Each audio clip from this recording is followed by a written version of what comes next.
વડાપ્રધાન નરેન્દ્ર મોદી ફરી ગુજરાતના પ્રવાસે આવશે। સરદાર પટેલ જન્મ જયંતિ નિમિત્તે પીએમ મોદી ગુજરાત આવશે। 31 ઓક્ટોબરે નર્મદાના એકતા નગરમાં કાર્યક્રમમાં હાજરી આપશે।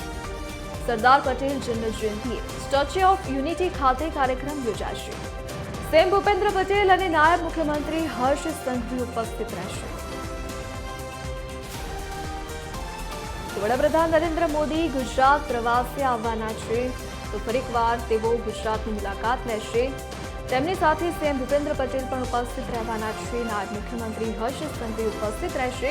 તો સરદાર પટેલની જન્મ જયંતિ નિમિત્તે તેઓ ગુજરાતના પ્રવાસે આવશે। 31 ઓક્ટોબર તેઓ ગુજરાત આવવાના છે, તો સરદાર પટેલ જન્મ જયંતિ સ્ટેચ્યુ ઓફ યુનિટી ખાતે કાર્યક્રમ યોજાવાનો છે, તે કાર્યક્રમમાં તેઓ ઉપસ્થિત રહેશે। વધુ વિગતો સાથે associate editor Arun Shah online પર જોડાઈ ગયા છે। જે અરુણ, ફરીકવાર પીએમ મોદી ગુજરાત આવવાના છે, શું વિગત? ચર્ચા કહી શકાય દીપાવલી પર્વ પછી તુરત જ વડાપ્રધાન નરેન્દ્ર મોદી ગુજરાતની વધુ એક મુલાકાત માટે આવી રહ્યા છે।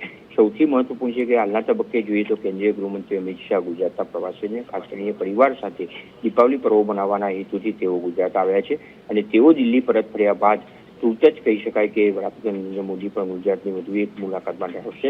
ખાસ કરીને સરદાર વલ્લભભાઈ પટેલ કે જેઓ લોહ પુરુષ તરીકે જે ખ્યાતિ પ્રાપ્ત થયા છે, એટલું જ નહીં પરંતુ તેમનું જે વિશ્વ ખ્યાતિ પ્રાપ્ત કહી શકાય એવા સરદાર સ્ટેચ્યુ ઓફ યુનિટીની જે રચના કરવામાં આવી છે તેના વિકાસ અર્થે તેમજ તેની મુલાકાત લેવા માટેના હેતુથી વડાપ્રધાન નરેન્દ્ર મોદી વધુ એક દિવસ માટે 31 ઓક્ટોબર જે સરદાર વલ્લભભાઈ પટેલની જન્મજયંતિ તરીકે ઉજવવામાં આવનાર છે, ત્યારે વડાપ્રધાન નરેન્દ્ર મોદી વધુ એક દિવસ માટે સરદાર પટેલ જન્મજયંતિ નિમિત્તે એકતા નગરની મુલાકાત લેશે અને ખાસ કરીને સરદાર પટેલ સ્ટેચ્યુ ઓફ યુનિટીનું વધુ વિસ્તરણ કરવા માટે અને પ્રવાસીઓની સંખ્યા વધુ આવે તે સંદર્ભમાં ચર્ચા પણ કરશે અને નિરીક્ષણ કરશે। જી, થેન્ક યુ। અરુણ, વિગત બદલ આપનો આભાર।